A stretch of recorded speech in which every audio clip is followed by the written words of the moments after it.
Olá, pessoal. Aqui quem está falando é o professor Simão. Tudo bem com vocês? Muito bom. Vamos a mais uma aula de análise numérica para o método dos elementos finitos pela Engeflix, a sua Netflix de engenharia de projetos. Vamos lá. Hoje nós vamos estudar um primeiro exemplo de algoritmo e a sua programação. Tá?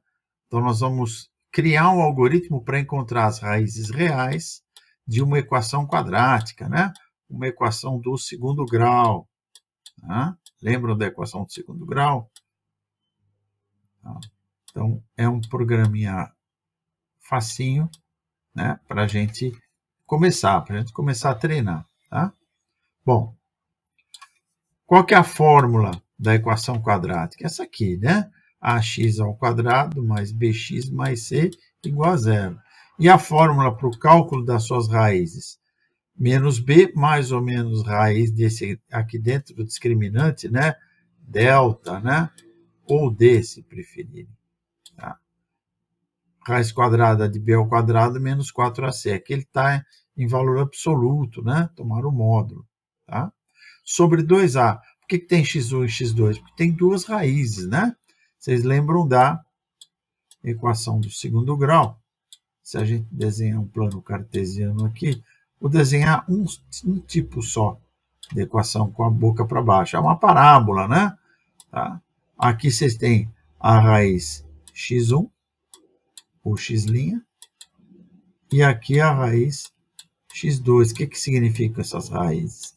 São os pontos onde a curva corta o eixo x, ou seja, onde o y vale zero, tá? Que é isso que nós estamos procurando, o zero da equação. Tá bom?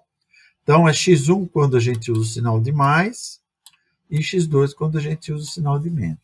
Bom, feita essa recordação, vamos desenvolver o algoritmo que faça o seguinte, olha. Opa! Vamos lá. Passo 1. Pedir ao usuário os coeficientes A, B e C, para ele entrar com os coeficientes da equação. Aí já caracteriza para o programa qual é a equação. Passo 2. Realizar as operações da fórmula quadrática, essa fórmula aqui, tá?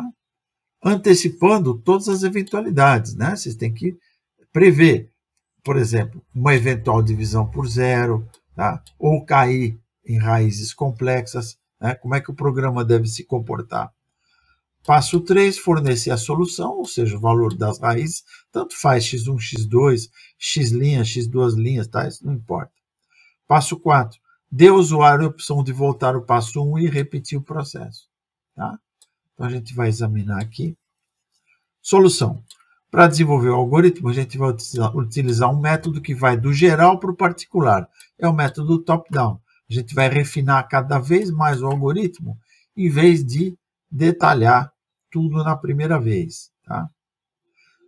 Para isso, a gente vai supor, por enquanto, que a gente já provou que os valores dos coeficientes da fórmula quadrática estão corretos. Claro que isso não é verdade, mas a gente vai considerar assim por enquanto. Um algoritmo estruturado para executar essa tarefa é o seguinte. Olha, reparem que a estruturação significa esse alinhamento para vocês entenderem o que está acontecendo entre esse do e esse do aqui. Ó, tá? Então, pode ter vários alinhamentos. Então, entrar com os coeficientes A, B e C, usando o comando input. Tá? Calcular a primeira raiz. Tá? Reparem aqui que a diferença entre essas duas fórmulas é o sinal, né? Tá? Calcular a segunda raiz. Lembrando que o sinal negativo é a própria teclinha de menos. Aqui é a tecla de mais. Aqui é B ao quadrado. Esse aqui é símbolo ao quadrado. Menos, né? vezes, dividido, vezes, tá? Conforme as operações que se realiza com o teclado normalmente. Tá? Display, mostrar o valor das raízes, perguntar se ele quer que repita o programa. Tá? Aí, pedindo uma resposta sim ou não. Aí você vai entrar com a resposta. Se a resposta for não, né? É que você não quer repetir. Então, ele sai do programa e termina com o undo. Ok? Então, vamos lá. A construção do exit, né, como essa aqui, ó, é usada para repetir o cálculo da equação quadrática sempre que a condição for falsa. Tá? A condição depende do valor da variável, do tipo de caractere, né, que às vezes a gente chama de string. Tá? Se a resposta for um sim, os cálculos são realizados. Caso contrário, se a resposta for não, o loop termina. Tá? Eu mostrei lá. Dessa forma, o usuário controla o encerramento através do valor da resposta. Ok? Agora, embora o algoritmo funcione bem em certos casos, ele ainda não está completo, né? O algoritmo pode não funcionar para algum dos valores das variáveis. Isso é, ó, vamos ver esses casos aqui, ó. Se A for igual a zero, surgirá imediatamente um problema devido à divisão por zero. Tá? Se a gente inspecionar a equação, a gente vai ver que dois casos podem ocorrer. Se B for diferente de zero, a equação se reduz a uma equação linear com a raiz real, menos C sobre B. Aí é matemática, tá, pessoal? Não é programação. Se B for igual a zero, então não há solução. Ou seja, o problema é trivial. Tá? Se A for diferente de zero, então, dependendo do valor do discriminante, quem é o discriminante? Esse D aqui, ó, é o B ao quadrado menos 4AC, que vai dentro da raiz, né? Lembra que a raiz quadrada de B ao quadrado menos 4AC? Às vezes a gente indica isso aqui por delta, tá? É que dentro do programa você não vai poder utilizar caracteres gregos, tá? Você vai utilizar só os caracteres romanos, tá? Se D for maior do que igual a zero, haverá duas raízes reais. Se o D for exatamente zero, haverá duas raízes reais e iguais. Tá? E se D for menor que zero, haverá duas raízes complexas. Então, vocês vejam, vocês estão vendo aí que para você fazer um programa, você precisa conhecer a matemática que você está programando. Senão, você não vai conseguir fazer nada. Se você não conhecer os diversos comportamentos de uma equação de segundo grau, nesse caso, nesse algoritmo, você não vai conseguir fazer nada. Né? Não é como naqueles filmes de televisão, né, que um guru lá, um gênio de programação, ele faz um programa rapidinho, né, como se ele não conhecesse absolutamente nada do conteúdo que ele está fazendo. Não. Para você programar, você precisa conhecer muito bem aquilo que você está programando para prever essas eventualidades aqui. Tá? Senão, ó, acontece um caso desse, você não sabe desse fato, e o programa vai dar pau aqui porque vai encontrar a raiz quadrada de um número negativo. Tá? E você vai ficar boiando, não vai saber por quê, né? Tá? Então, observe aí no programa que eu vou mostrar como a gente deixa um recuo extra para destacar a estrutura de decisão exatamente subjacente à matemática. Né? Essa estrutura é então traduzida em um conjunto de estruturas if, then, else, como a gente já estudou, acopladas, que podem ser inseridas na peça com os comandos sombreados no código acima. Tá? Então, a gente vai obter finalmente o seguinte algoritmo. Olha só o alinhamento, ó. Tá vendo a estrutura, ó? Ok? Ó. Reparem quem está dentro de quem aqui, olha. Ah, mas por que R1 igual a zero? Quem é o I1? Quem é o I2? Tá? Esses aqui são valores de cálculos que a gente ainda vai fazer no programa, tá? E essas aqui são as raízes. Por quê? Porque se o programa começar de novo, se o usuário quiser recomeçar, ele vai zerar as variáveis anteriores, para não ter nenhum problema.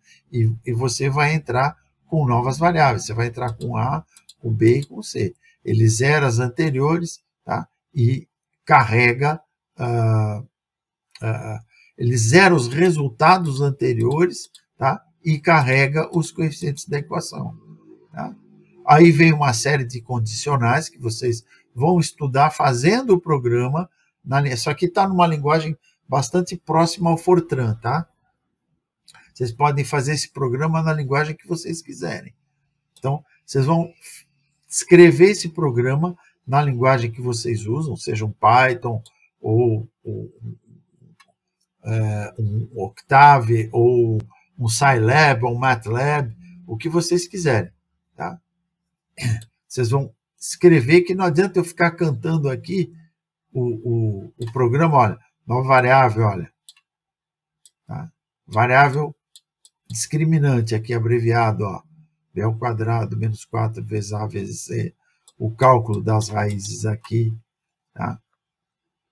Olha aquela variável I1 e I2 que a gente apagou, tá? Lembra que usa mais ou menos a raiz quadrada do discriminante sobre 2A, tá? Então, para isso que a gente carrega o I1, e o I2 é o negativo do I1. Tá? Então, são os cálculos que são feitos. Ok? Tá? Termina mostrando os valores das raízes. Tá? Aqui está o discriminante, se vocês não quiserem mostrar, vocês tiram isso aqui. Tá? Deixa só mostrando os cálculos das raízes. Tá? Aí pergunta para o usuário se ele quer repetir, ele vai responder sim ou não, dependendo da resposta. Tá? Se a resposta for não, ele sai do programa. Caso contrário, lembra que eu expliquei, né? Ele volta lá para o início e começa uma nova execução. Vai pedir os coeficientes de novo. Tá bom, turma? Então, não tem outro jeito. Programação é que nem matemática, vocês têm que treinar. Tá? Em linhas gerais, é isso que está. É essa a lição que vocês têm que fazer. Tá? O programa está aí, ok? O algoritmo está aí. Procurem fazer na linguagem que vocês conhecem, que vocês estão acostumados. Curtam, comentem e compartilhem esse vídeo, tá? Comentem aí, digam o que vocês acham, compartilhem aí com seus grupos. Tá? Para quê? Para que mais pessoas tenham acesso a esse curso de matemática básica. Inscrevam-se no canal e ativem aí o sininho das notificações para saber quando são postadas as novas aulas. Para participar desse curso, turma, juntamente com outros 11 programas de treinamento em projetos de engenharia, entre aí na descrição do vídeo e cliquem no link da Engeflix. O que é a Engeflix? É a sua Netflix da engenharia de projetos, tá? Que está na plataforma Hotmart. Cliquem também no link do grupo Projetista Raiz no WhatsApp, que está aí também na descrição, para se comunicarem com a produção da Engeflix e com seus colegas de curso. Tá bom, turma? Então é isso aí, pessoal. Por hoje é só e eu aguardo vocês na próxima aula. Até lá.